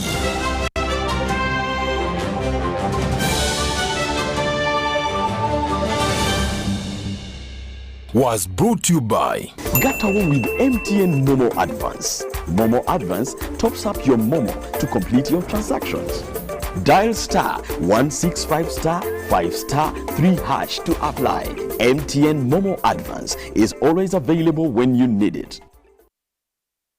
When you talk about our motherland Uganda, the Pearl of Africa, you cannot fail to smile because of the smile that fills the faces of the citizens. Our nice good weather and nature that sustains us all, that enables us all to continue each in their own way because we are all different even according to each individual's work. But what joins us to become one person is the sweetness from the flavored drink Alleluia Jingati drink and Alleluia Tamarind drink. The flavor that quenches your thirst while at the same time treating and healing your body because it is 100% natural. Enjoy the drink that has got the tamarind juice in it. Made by Alleluia Reflexology, Healthy Solutions and Nutritional Research Center Limited. Get yourself a bottle of Alleluia from all shops around. My name is Nkunda, Deputy RDC KIrabo District. There are so many success stories and achievements that have been registered in KIrabo District and cutting across all the sectors and departments.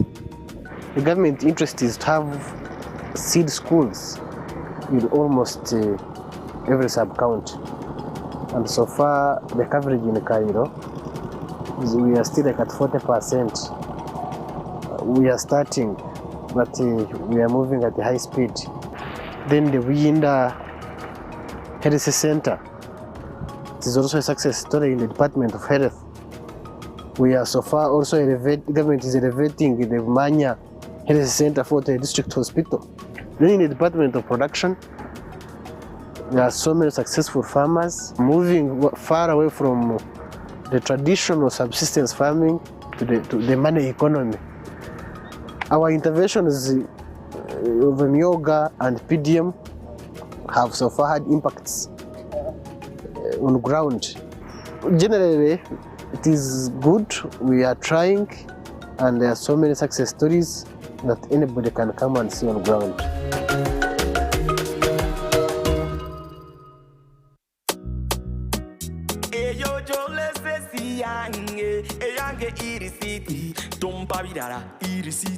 Ojja kumpa irisiti tompa bidala irisiti ojja kumpa irisiti tompa bidala mpa irisiti yange. That's right, Insist on getting your e-receipt. It's your ticket to fantastic prizes, including motorbikes, laptops, fridges, and a fully paid 6-day safari for 2 in Uganda. Take a picture of your e-receipt, upload it to the URA website or mobile app, and you could be the lucky winner. The more receipts you upload, the higher your chances of winning. Terms and conditions apply. More details on our social media channels. Uganda Revenue Authority. Developing Uganda together. Pick of the day on UBC.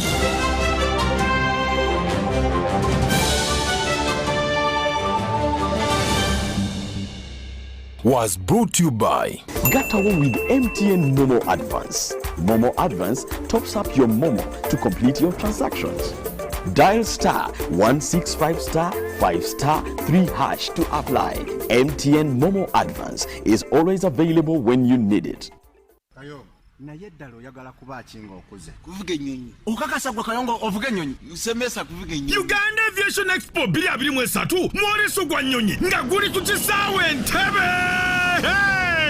Leta abaana balabe bayige ku misomo gy'ebyennyonyi nawe omusubuzi omutambuze oba oyagala okulambula Uganda jangu okuyingira shinja emitwalo 5 ennyonyi ya mitwalo 2 ate mwe abagala VIP emitwalo 30 basi zino zidaboddeeka zakubanona ku City Square ebusega ku Express Highway ne Nambole obutasukka ssaawa 7 otambulira bwereere amasomero agayigiriza abaana ebyennyonyi muleeta abayizi mu Uganda Aviation Expo 2023 wali Entebbe ku kisaawe okuva nga 22 paka nga 24 June.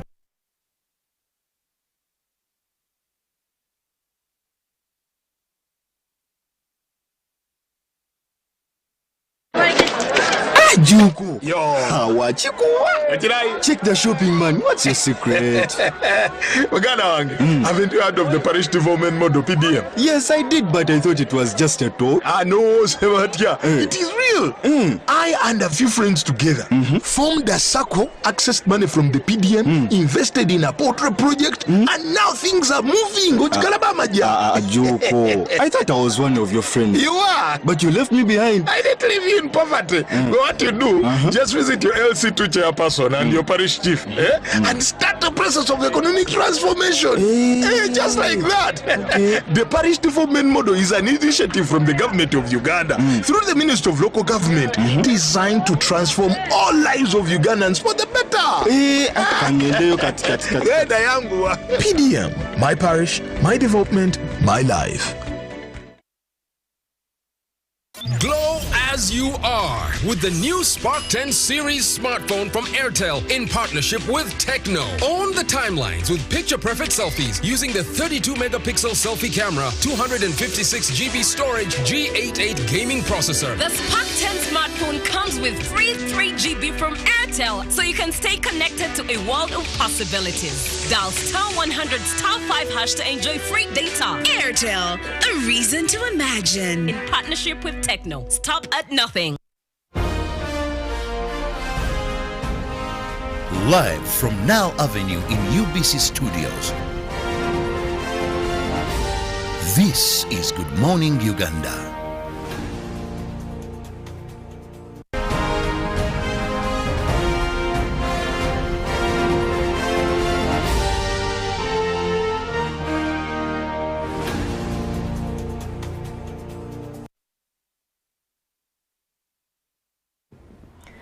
Good morning, Uganda. Welcome back, and thank you for joining us this morning to look into more of our discussions here. And good morning, Uganda. And this morning, more of what we want to look at is, as we talk about health, there's some diseases that have lived here, and we're still living with them, and we always strive to find a solution to certain issues that come up, or also make sure that we're able to have help in terms of medical assistance, but also looking at how treatable they are. And one of those is actually HIV/AIDS. We're looking at a target that was set across by the World Health Organization in a bid to end AIDS, HIV/AIDS by 2030. Now, if you look at that, it looks like a long time. But that also means that if we are to, match with the World Health Organization in that, we have to ensure that we are actually also having our targets there to 2030. And how do we do that? One of those is making sure that we reduce the risk of contraction at birth. And that means that a pregnant mother can actually, if the person is infected with HIV, they can give birth to a healthy child. That is goes a long way into reducing infections, but also how we can treat people that are already living with HIV to be able to be on treatment and continuously so that they are not, infecting others. And also it goes into integrating the fact that as a family, if you have, partners that one is sick, one is not, they're able to live together without, infecting the other person, but they also raise a family. And more on self-awareness for the people living with HIV, how that can help better the communities they are living in, to avoid issues of stigma.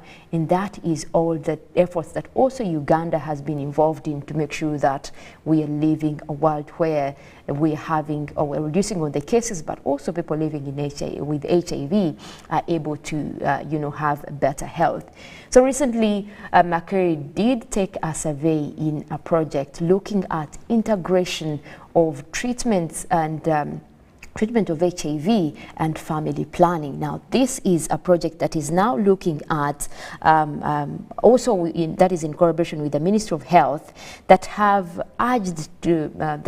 been urged through this project to revise the current guidelines on strengthening the family planning and HIV integration measures into self-care differential antiretroviral therapy service. And this is the model that they have put across. Now, according to health experts, they are saying that the current guidelines overseeing the integrations are no longer sufficient due to, of course, several challenges in the entire system. But also they do come up with recommendations, the Ministry of Health, to put family planning and HIV integration as a system. And this is what Makeri developed. But we also want to understand this morning what that would look like, because we're talking about a one-stop center where you're having all these services delivered. You have family planning for people living with HIV, and at the same time, this is where they are getting, medical care or medical assistance. So that could help, could go a long way. Robert, I want to bring you in here. The new system of integrating family planning and HIV treatment in a one-stop center. We're looking at Ministry of Health having to, integrate this, but we also we know that they have had guidelines that have been challenged. How swift is this going to be?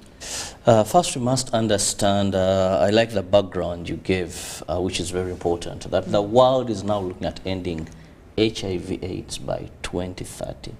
What does this mean? This doesn't mean that we won't have people living with HIV/AIDS, but we will have less people dying to HIV/AIDS compared to those that are living with HIV/AIDS. Now, globally, there's a methodology they are following, which is called the 95-95-95. What does that mean, triple 95? It means that if 95% of a country's population can test and know their HIV status, 95 of all Ugandans, we go, we test, and we know that I'm negative, I'm positive. Now, after the 95 knowing that they are negative or positive, 95 of those found to be positive must start treatment. Now, 95 doesn't mean that out of the whole country, 95% will be positive. But even if there are 30% that are positive of the entire population, that 95 of the 30%, I hope I don't take people into mathematics. This is a morning show, and I know very many people, when you begin mathematics, many may divert. I'm going to make it as simple. Now, for me and Mollen, who did sciences, these are not issues that are a problem to us in terms of percentages. But I know there are better mathematicians even outside there watching us. Surely. So if you have 95% of those found positive put on treatment, it goes ahead now, this is where the integration comes in. It goes ahead that 95% of those that are positive, that are on treatment, suppress what we call the viral load. So you have 90% of the population testing, maybe you find 50% of them, they're HIV positive.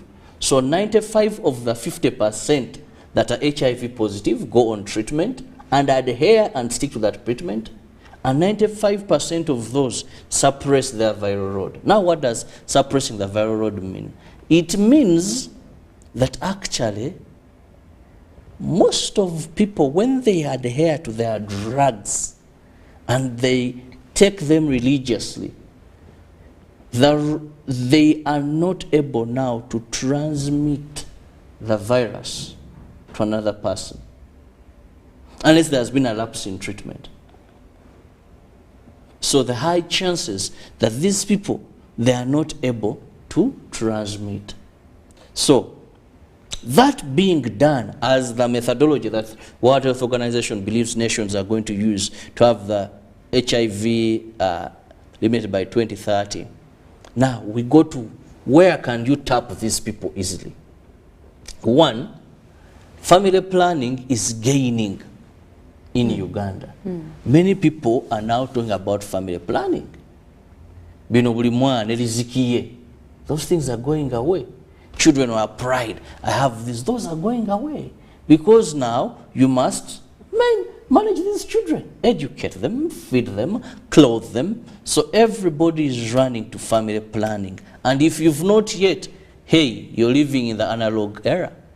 So and most of they notice that many women, because they are the ones that carry these children, go for family planning services. That is why at one time there was a policy, and some hospitals are very keen to that. When you're going for antenatal, come with a responsible creature. If Mollen is starting antenatal, bring the KIrabo, because it took two to tango. So you come with your husband, they test your HIV status, they check for other diseases. Now, when the two come, they have been able to know the man's status, the woman's status. Then there's this hepatitis B, those tests that are also done. And that helps them that if these people are sick, how best do they produce a baby who is HIV negative? Now, they integrated these services. That it's like you rightly said, a one-stop center. That when I come for family planning, I'm able to look at get my drug stocks. I'm able to have some assessment of my viral load. I'm able to receive all the services that a person who has HIV/AIDS can receive. Rather than saying someone moves from here, then again you rotate to the hospital. And also some hospitals having specialized, it had an element of stigma that someone would say, I just want to give you an example. I come from Entebbe Road and just near Maldmay Hospital. Previously, it was a hospital known that this is for persons. So it integrated other services. That was no longer now for only persons living with HIV/AIDS. But because it was known for that, some people feared going there. It is now over a time that people have known that no, Maldmay offers good services, and we've taken people there. You don't have to have HIV/AIDS. So to avoid this stigma, it was clear that when I will tell you I'm from family planning, shit, I'm from getting my stocks and all that. So Makerere University carried out a research to ascertain how this over a period of time has worked. And sad to say, a very good initiative has had a number of challenges. But otherwise, it was driving us in the right direction, one fighting stigma to accessibility. That a person does not move here, there, because family planning services, we've been blessed that almost every hospital now, from I think health center, 3 or what, their family planning services. Most of them, I must say, free or either very cheap so that people can get them. Well, we're also looking at the benefits, of course, with that kind of integration, because when you talk about all these services, first, like you put it clearly, it reduces on all these movements. But also, and you did bring out a good example on one of the hospitals that people would, when you're branching there, people would know, ah, that person is, you know, living with HIV. So it has, in a way, it might also have created that stigma. But you look at the society that we are now living in, a lot of people are not aware that actually people living with HIV do have help most of the hospitals provide this help. So the concern would be if you're integrating all these, you know, you're putting family planning, you're also putting all these other services. It also means that people will have to be traveling to certain hospitals that have incorporated all these services. And that might create a little bit of a challenge, especially for, if you look at most of these, because most of these systems are usually integrated in big hospitals. They could take a case study of Mulago, take a case study of some of the big hospitals around. And you have challenges of people that are moving in. How swift can government make it so that, or even like through Ministry of Health and Makerere University, put these at even health centers to the district level so that people can still access this? We're looking at what would be the best way to do that, because clearly this is a system that is needed.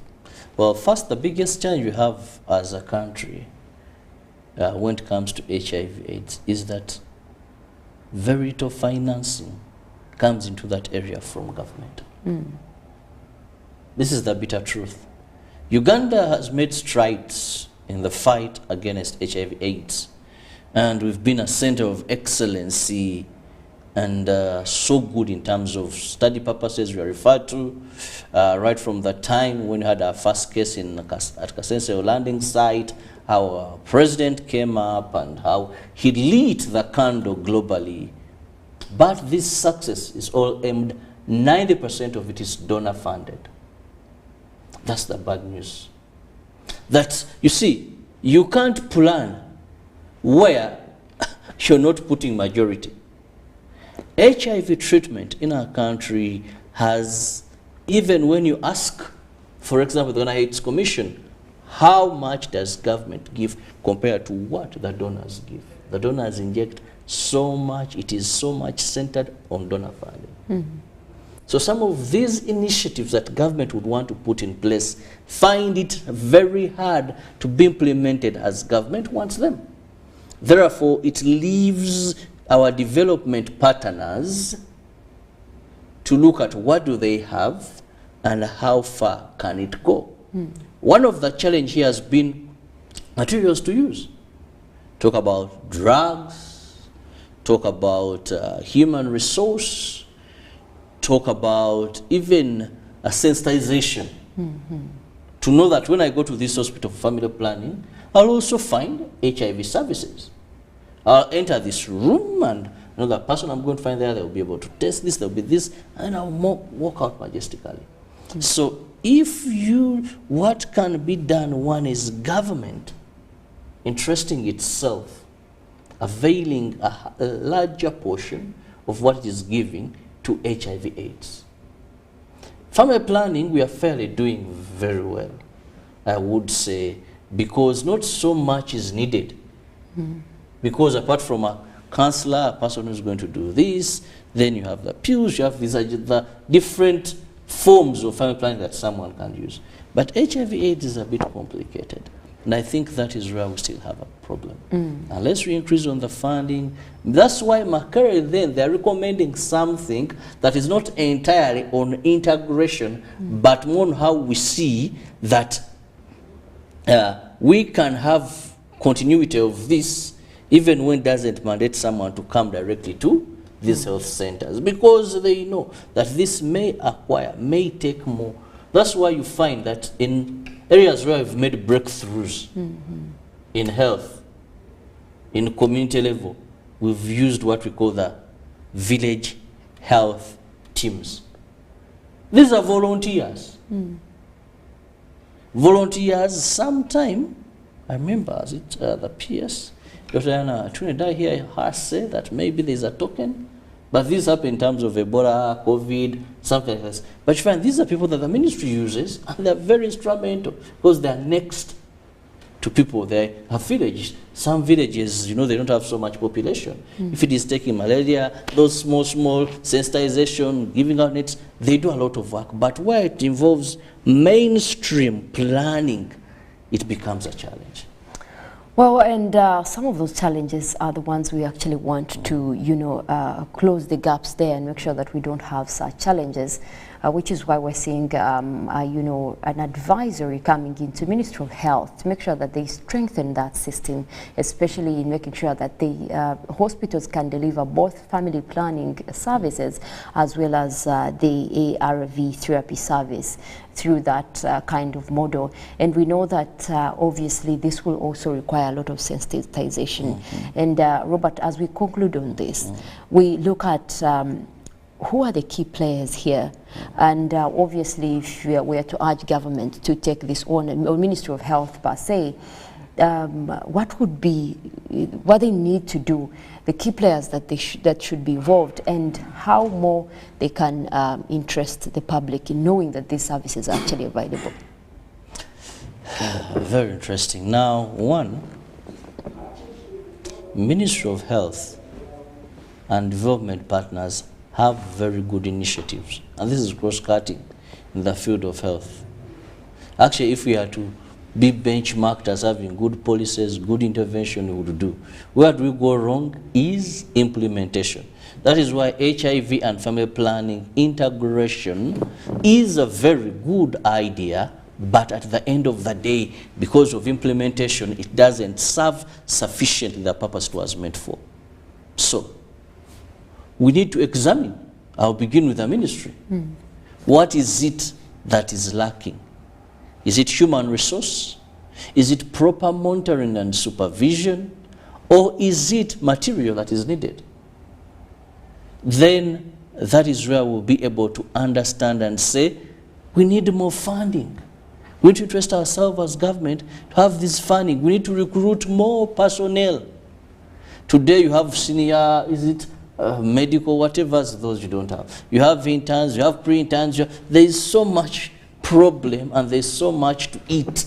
You know, one time His Excellency said, let's not be everywhere yet nowhere. So how do we settle and have a portion where you can specialize and say, we've gotten this integration right?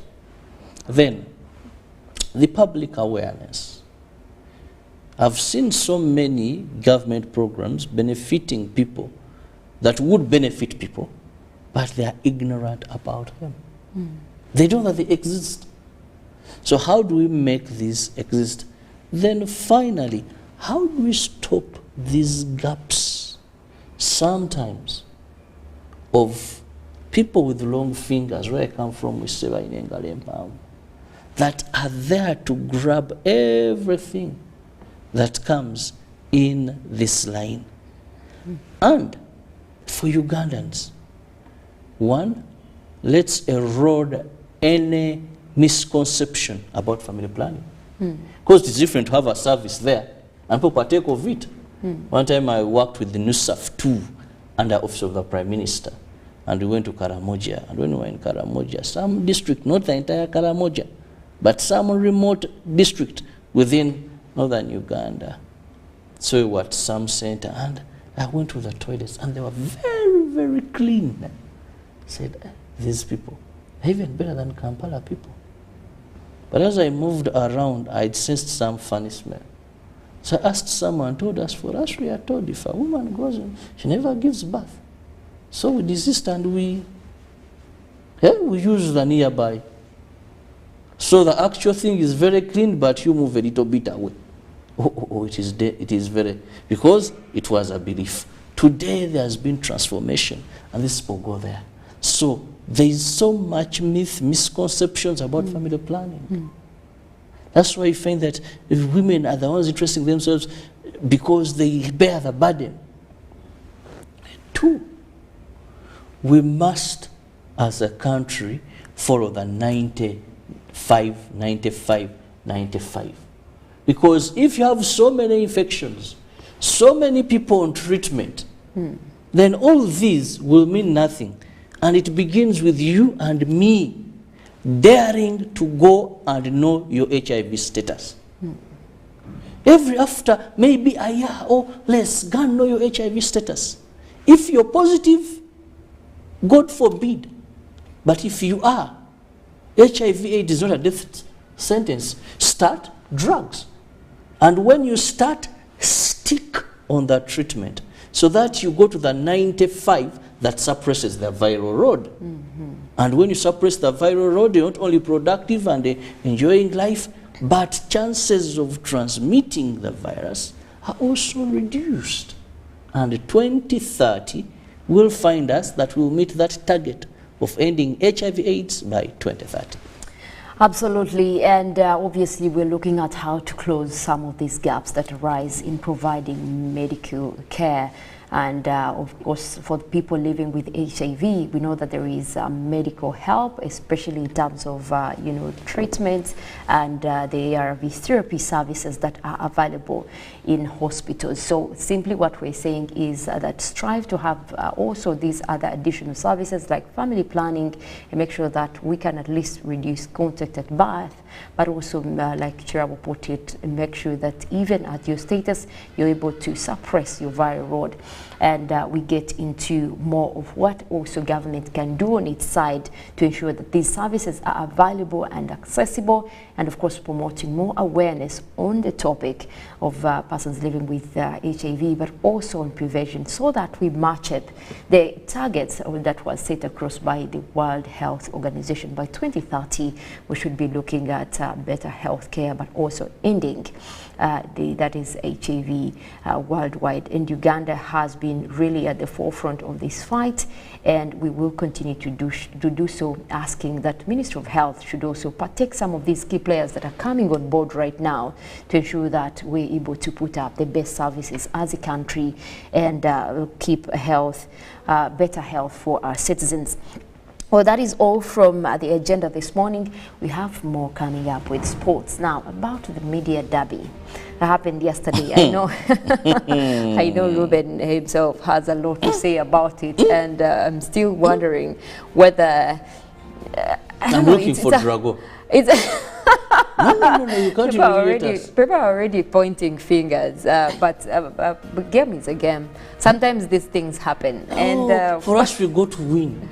Yeah. Not to be defeated. No. But you see, in a game, there must be losers and winners. And we appreciate must be winners, not losers. They have to be the losers.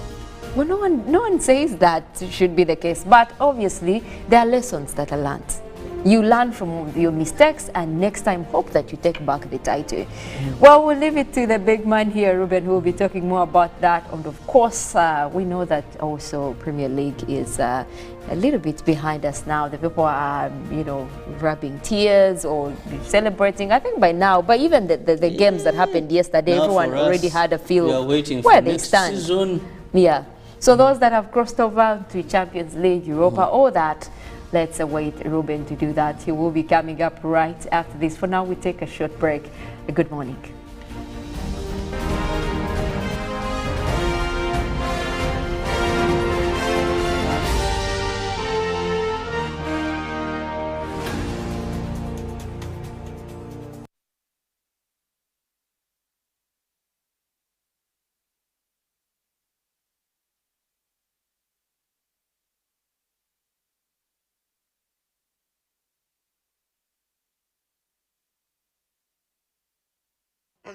This